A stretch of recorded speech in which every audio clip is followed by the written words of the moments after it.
આવી ગયું છે અને આપણે જો ચકલાને મસ્ત ચણ પણ આપી દીધી છે ને એવા બધા ચકલા ચણે જ ને જો હમણાં પોપટ આવ્યા હતા પણ પોપટ ઉડી ગયા તો અત્યારે ખિસકોલી આવી ગઈ છે અને બધા પોતપોતાનો ખોરાક શોધી રહ્યા છે કારણ કે એને સવારનો નાસ્તો તો જોઈએ જ ને તો જો અહીંયા કેટલા બધા છે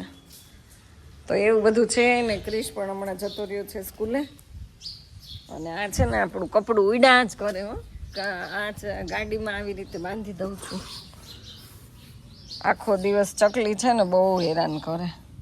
એટલે આમ વીટવી દઈએ ને તો એ ગાંડી નહીં તો થઈ જશે એવું લાગે છે મને તો એવું બધું છે તો બધાને હર હર મહાદેવ ઠંડી ઠંડી મોસમ ચાલુ થઈ ગઈ છે અને આજે તો મારે એકદમ મસ્ત મજાનું ગુલાબનું ફૂલ ખીલી ગયું છે આ કાલનું અધૂરું હતું ઠંડીમાં આજે ખીલ્યું